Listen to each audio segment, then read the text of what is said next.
Bueno, como algunos me pidieron, voy a ir leyendo el texto desde Mendeley acá en la computadora. Lástima que me lo avisaron ya llegando al capítulo 13 y no me lo avisaron antes que necesitaban esto para poder seguir la lectura. Bueno, los chicos habían sido secuestrados por la gente de la neblina, donde se van adaptando. Ustedes ya en los foros fueron participando, poniendo los aprendizajes que va teniendo Alexander y características de la gente de la niebla. Alexander tiene una misión, ¿sí? La nueva jefa de la tribu, y Yomi le da la misión de lidiar con los blancos, de negociar con los Nab, mientras que Nadia también tiene una misión, así que bueno, ya como que son parte de la tribu. Alexander tiene que pasar por un rito, el rito de iniciación. ¿Se acuerdan que le pegaron y tuvo que meter la mano adentro de un coso lleno de hormigas, bueno, y demás? Entonces habíamos visto que estaban estas montañas que se veían, sí, que estaban por ahí, y que esas montañas eran parecidas a las que Alexander había visto en el sueño, en uno de sus sueños, y también cuando había establecido esta conexión con el jaguar. Ya dos veces Alexander se transforma en un jaguar, realmente. Entonces, bueno, vemos que la magia ya se está metiendo. De hecho, ya puede ver a la mujer de Wally Mai que viene con él. Entonces, bueno, seguimos adelante. Bañado en transpiración, adolorido y ardiendo de fiebre, Alexander Cold, no es Coid, es Cold. Hay gente que todavía en sus trabajos me sigue poniendo Coid, pese a que yo lo dije ya reiteradas veces, les bajo puntos por esto. Jaguar, ya el narrador mismo lo llama Jaguar, recorrió un largo pasillo verde, cruzó un umbral de aluminio y vio a su madre. Lisa Cold estaba reclinada entre almohadas en un sillón, cubierta por una sábana, en una pieza donde la luz era blanca como claridad de luna. Llevaba un gorro de lana azul sobre la cabeza calva y audífonos en las orejas. Estaba muy pálida y demacrada, con sombras oscuras en torno a los ojos. Tenía una delgada sonda conectada a una vena bajo la clavícula, por donde goteaba un líquido amarillo de una bolsa de plástico. Cada gota penetraba como el fuego de las hormigas directo al corazón de su madre. A miles de millas de distancia, en un hospital en Texas, Lisa Colt recibía su quimioterapia. Procuraba no pensar en la droga que como un veneno entraba en sus venas para combatir el veneno peor de su enfermedad. Para distraerse se concentraba en cada nota del concierto de flauta que estaba escuchando, el mismo que tantas veces le oyó ensayar a su hijo. En el mismo momento en que Alex, delirante, soñaba con ella en plena selva, Lisa Colt vio a su hijo con toda nitidez. Lo vio de pie en el umbral de la puerta de su pieza, más alto y fornido, más maduro, más guapo de lo que recordaba. Lisa lo había llamado tanto con el pensamiento que no le extrañó verlo llegar. No se preguntó cómo ni por qué venía. Simplemente se abandonó a la felicidad de tenerlo a su lado. Alexander, Alexander, murmuró. Estiró las manos y él avanzó hasta tocarla. Se arrodilló junto al sillón y puso la cabeza sobre sus rodillas.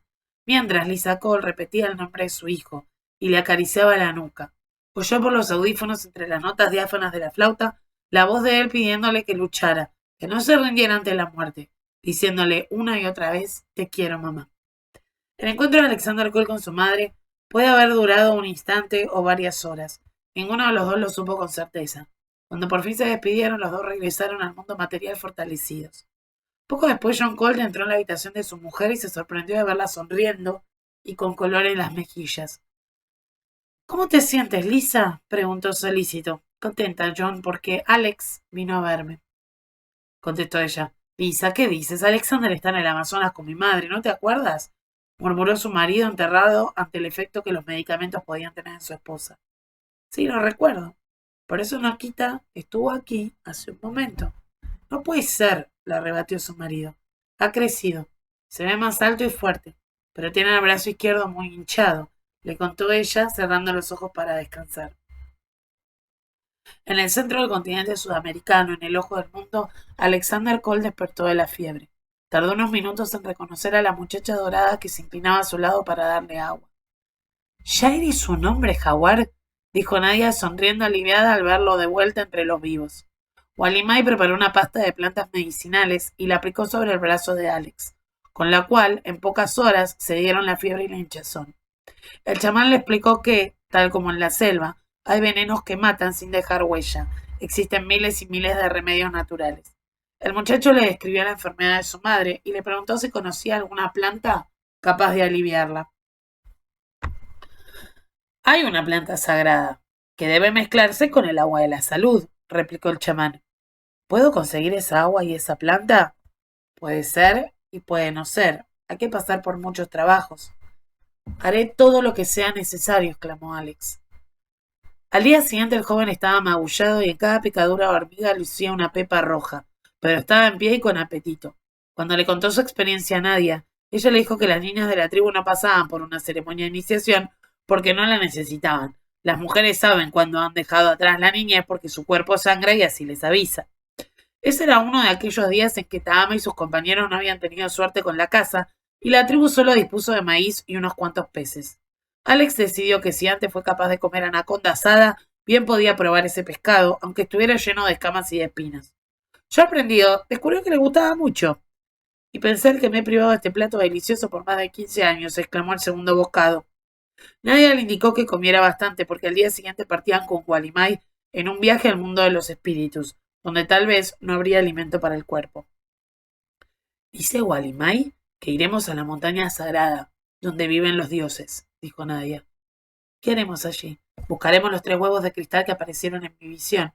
Walimai cree que los huevos salvarán a la gente de la neblina. ¿Se acuerdan que Nadia había recibido su animal totémico, que era el águila, y había visto estos 3 huevos que ella sabía que estaban de alguna forma ligadas con la gente de la neblina? Bueno, están en la morada de los dioses, ¿no? Entonces, ahí tienen que ir. El viaje comenzó al amanecer. Apenas salió el primer rayo de luz en el firmamento. Walimai marchaba adelante acompañado por su bella esposa Ángel, quien a ratos iba de la mano del chamán y a ratos volaba como una mariposa por encima de su cabeza, siempre silenciosa y sonriente. Alexander Colt lució orgulloso un arco y flechas, las nuevas armas entregadas por Tahama al término del rito de iniciación. Nadia llevaba una calabaza con sopa de plátano y unas tortas de mandioca que Iyomi le había dado para el camino. El brujo no necesitaba provisiones, porque a su edad se comía muy poco, según dijo. No parecía humano. Se alimentaba con sorbos de agua y unas cuantas nueces que chupaba largamente con sus encías desdentadas. Dormía apenas y le sobraban fuerzas para seguir caminando cuando los jóvenes se caían de cansancio. Echaron a andar por las llanuras boscosas del altiplano en dirección al más alto de los tepuis, una torre negra y brillante como una escultura de obsidiana. Alex consultó su brújula y vio que siempre se dirigían hacia el este. No existía un sendero visible, pero Walimai se internaba en la vegetación con pasmosa seguridad, ubicándose entre los árboles, valles, colinas, ríos y cascadas, como si llevara un mapa en la mano. A medida que avanzaba, la naturaleza cambiaba.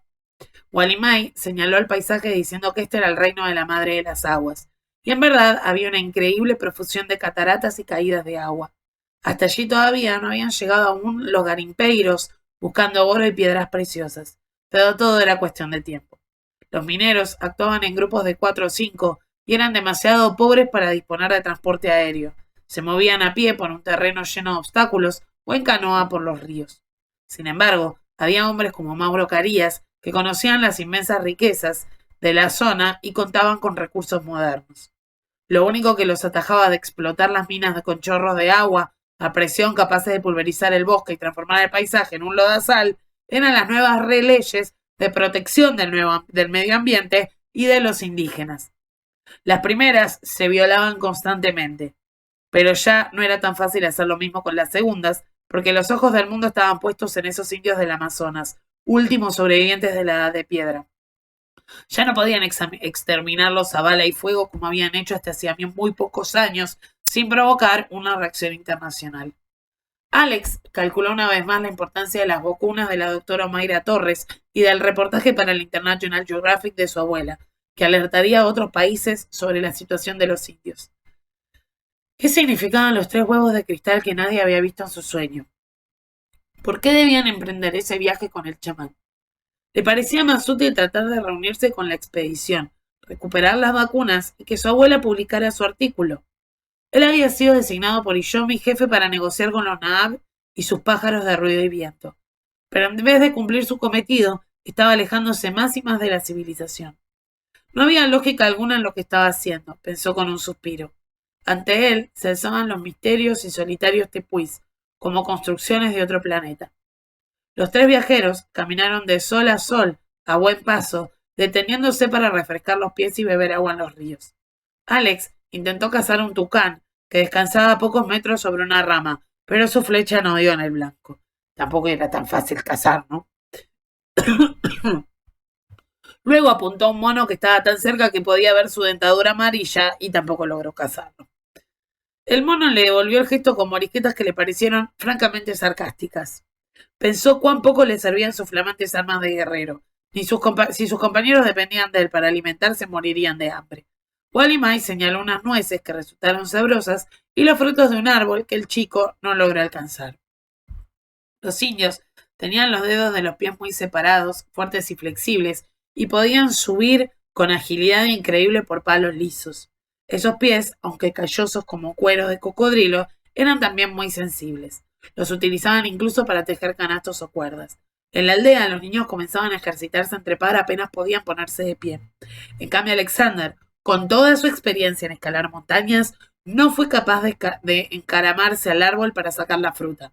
Walimai, Nadia y Borobá lloraban de risa con sus fallidos esfuerzos, y ninguno demostró ni un ápice de simpatía cuando aterrizó sentado en una buena altura, machucándose las asentaderas y el orgullo. Se sentía pesado y torpe como un paquidermo. Al atardecer, después de muchas horas de marcha, Walimai indicó que podían descansar. Se introdujo al río con el agua hasta las rodillas, inmóvil y silencioso, hasta que los peces olvidaron su presencia y empezaron a rondarlo. Cuando tuvo una presa al alcance de su arma, la ensartó con su corta lanza y entregó a Nadia un hermoso pez plateado, todavía coleando.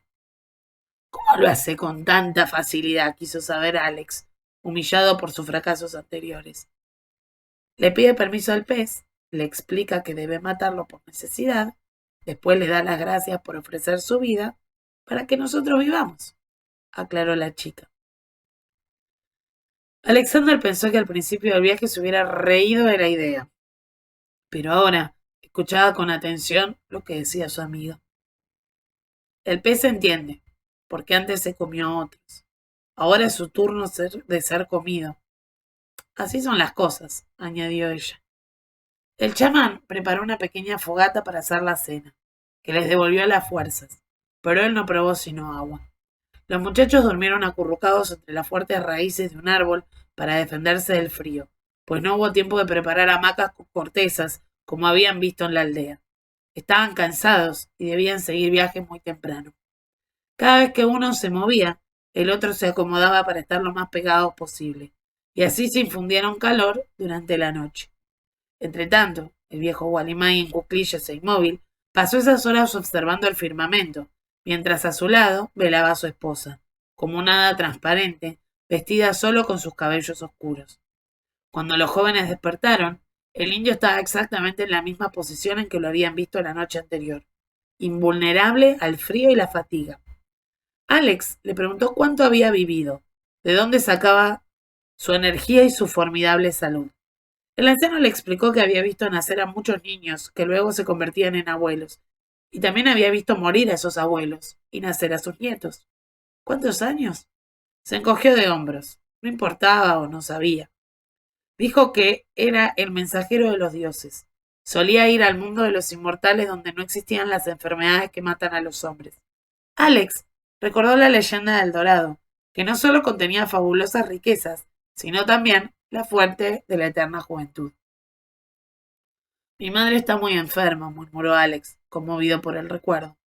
La experiencia de haberse trasladado mentalmente al hospital en Texas para estar con ella había sido tan real que no podía olvidar los detalles, desde el olor a medicamento de la habitación hasta las delgadas piernas de Lisa Colt bajo las sábanas, donde él había apoyado la frente.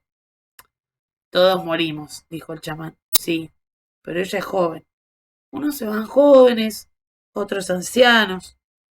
Yo he vivido demasiado, me gustaría que mis huesos descansaran en la memoria de otros, dijo Walimai.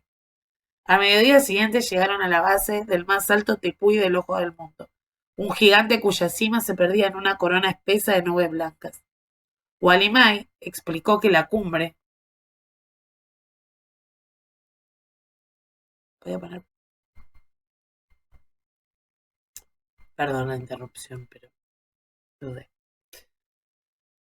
Guarimay explicó que la cumbre jamás se despejaba y nadie, ni siquiera el poderoso Racanarigua, había visitado ese lugar sin ser visto por los dioses. Agregó que desde hacía miles de años, desde el comienzo de la vida, cuando los seres humanos fueron fabricados con el calor del sol padre, la sangre de la luna y el barro de la tierra madre, la gente de la neblina conocía la existencia de la morada de los dioses en la montaña. En cada generación había una persona, siempre un chamán, que había pasado por muchos trabajos de expiación, quien era designado para visitar el tepuy y servir de mensajero. Ese papel le había tocado a él. Había estado allí muchas veces. Había vivido con los dioses y conocía sus costumbres. Estaba preocupado, les contó, porque aún no había entrenado a su sucesor. Si él moría, ¿quién sería el mensajero?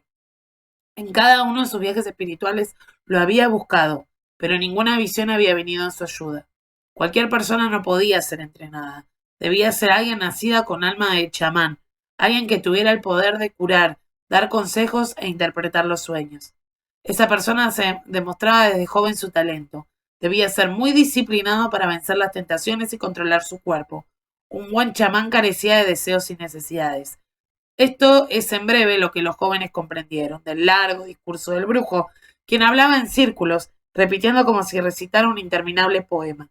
Les quedó claro, sin embargo, que nadie más que él estaba autorizado para cruzar el umbral del mundo, de los dioses, aunque en un par de ocasiones extraordinarias, otros indios entraron también.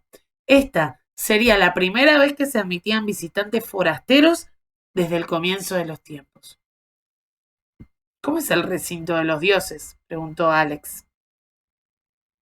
Más grande que el más grande de los yabonos, brillante y amarillo como el sol. El Dorado. ¿Será esa la legendaria ciudad de oro que buscaron los conquistadores?, preguntó ansioso el muchacho. Puede ser y puede no ser, contestó Walimay, que carecía de referencia para saber lo que era una ciudad, reconocer el oro o imaginar a los conquistadores.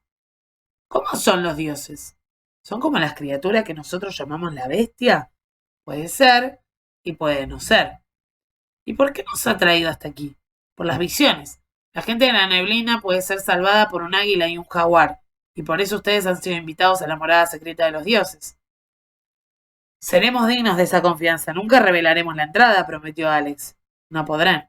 Si salen vivos, lo olvidarán, replicó simplemente el indio. Si salgo vivo.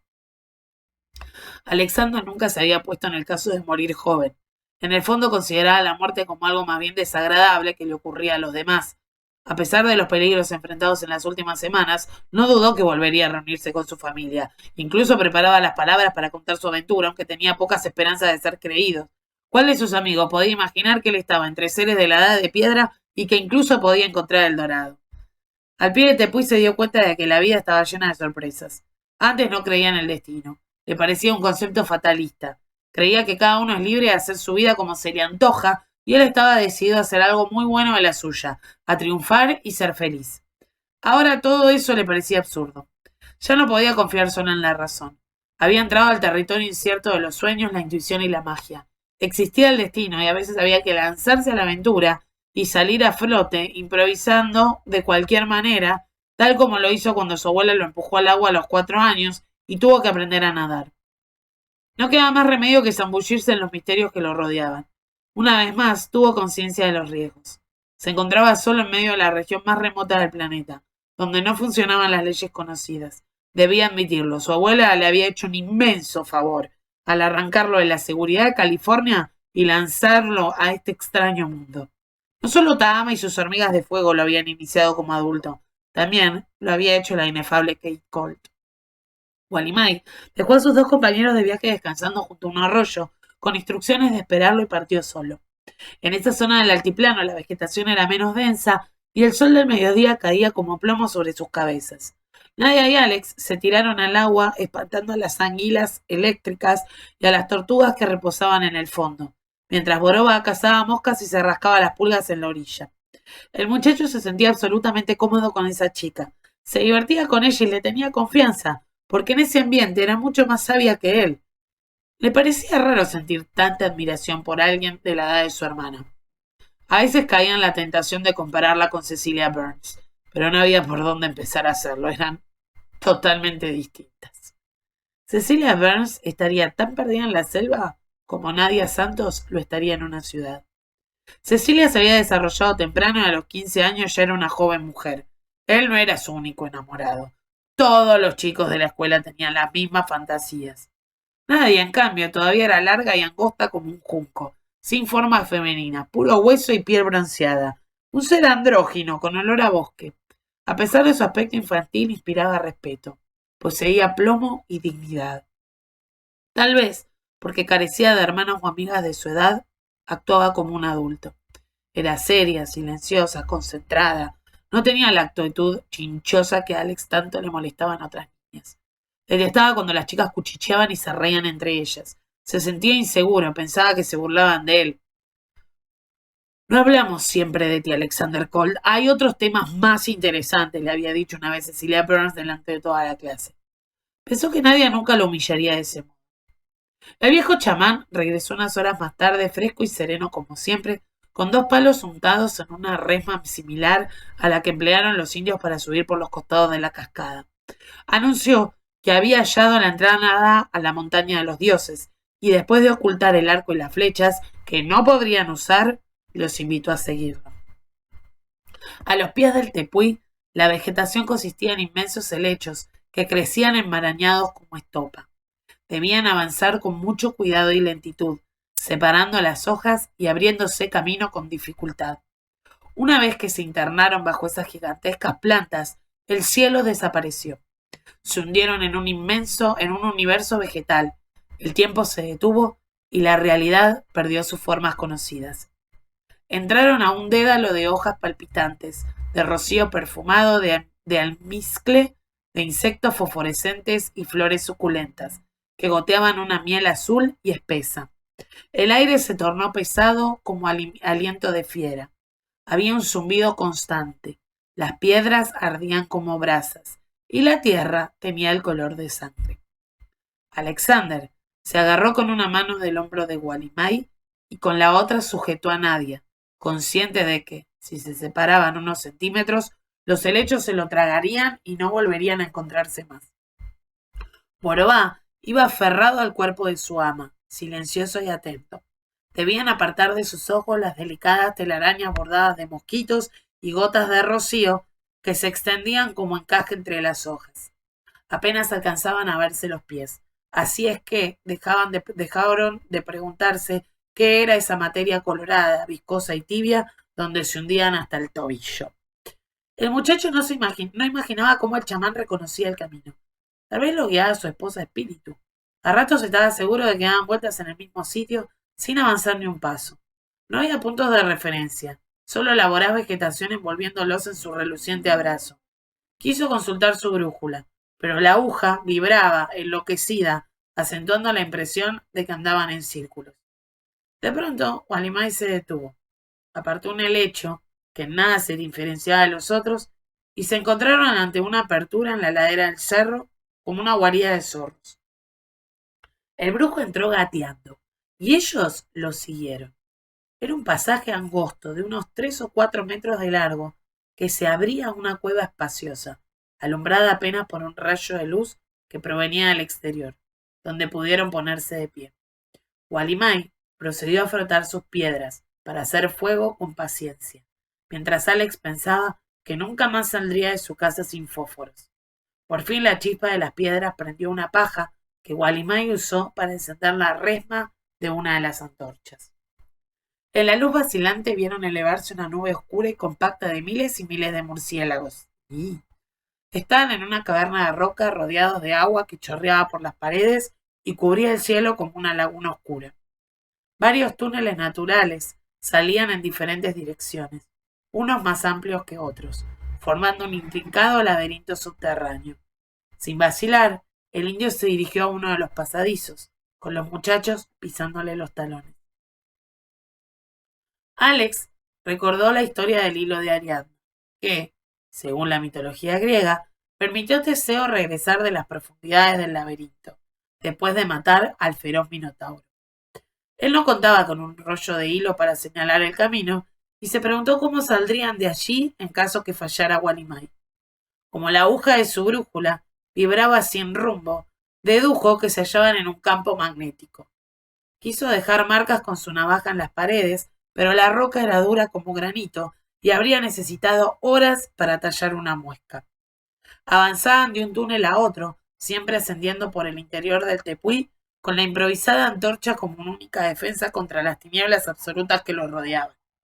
En las entrañas de la tierra no reinaba un silencio de tumba como él hubiera imaginado, sino que oían el aleteo de murciélagos, chillidos de ratas, carreras de pequeños animales, goteo de agua y un sordo golpe rítmico, latidos de un corazón, como si se encontraran dentro de un organismo vivo, un enorme animal en reposo. Y ninguno habló, pero a veces Borobá lanzaba un grito asustado, y entonces el eco del laberinto les devolvía el sonido multiplicado.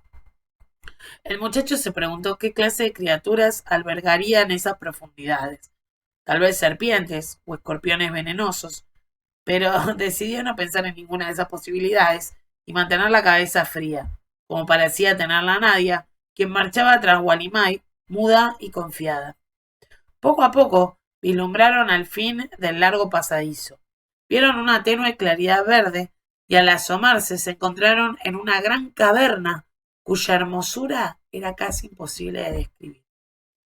Por alguna parte entraba suficiente luz para alumbrar un vasto espacio, tan grande como una iglesia, donde se alzaban maravillosas formaciones de rocas y minerales como esculturas.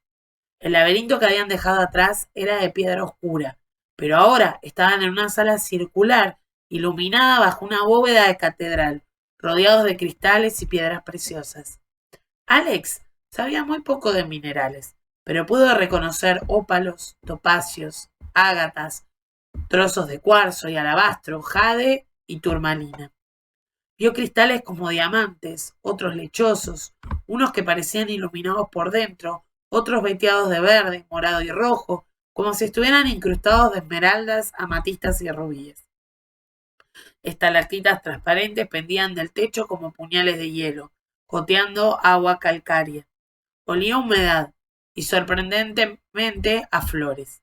La mezcla era un aroma rancio, intenso y penetrante, un poco nauseabundo, mezcla de perfume y tumba.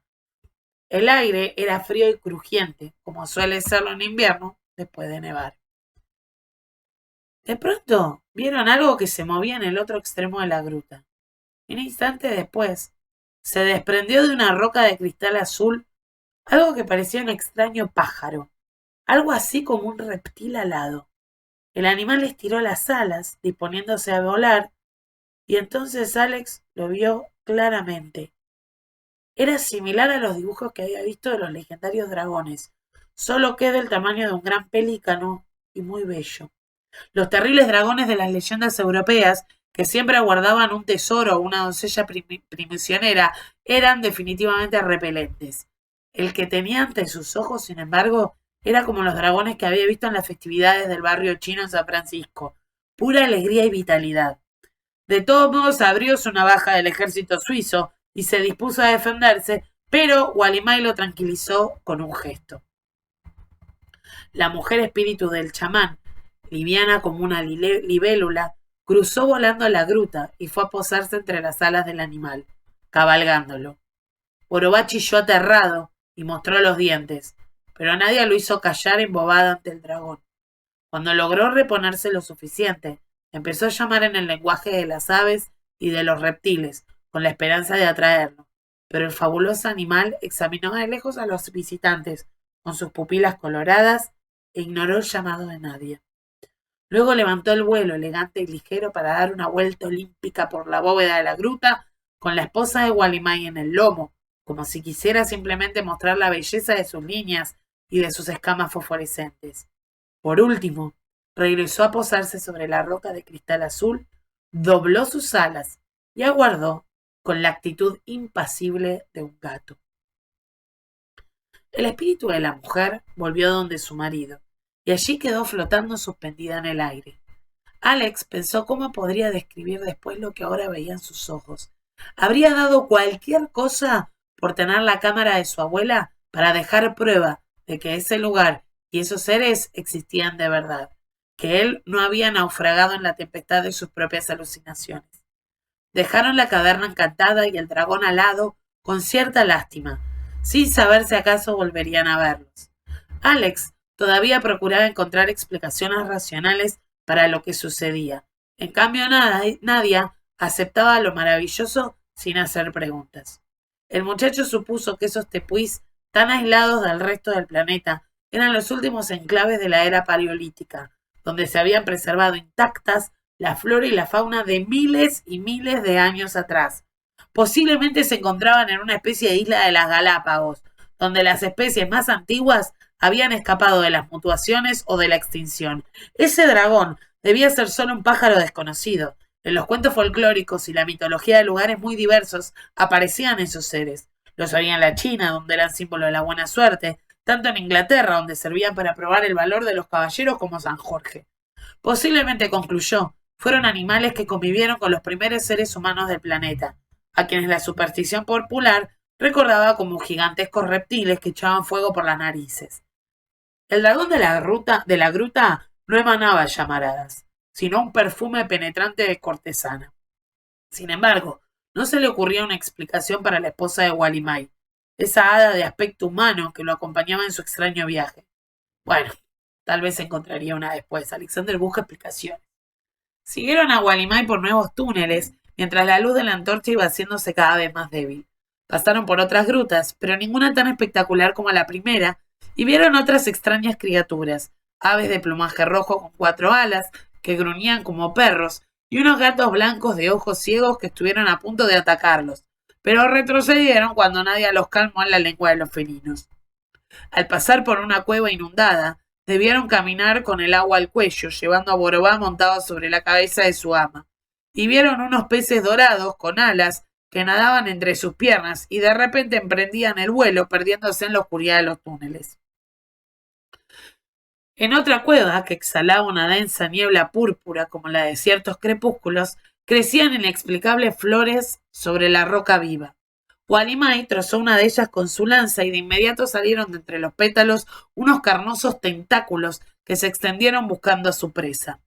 En un recodo de uno de los pasadizos, vieron a la luz anaranjada y vacilante de la antorcha un nicho en la pared donde había algo parecido a un niño petrificado en resina, como esos insectos que quedan atrapados en un trozo de ámbar.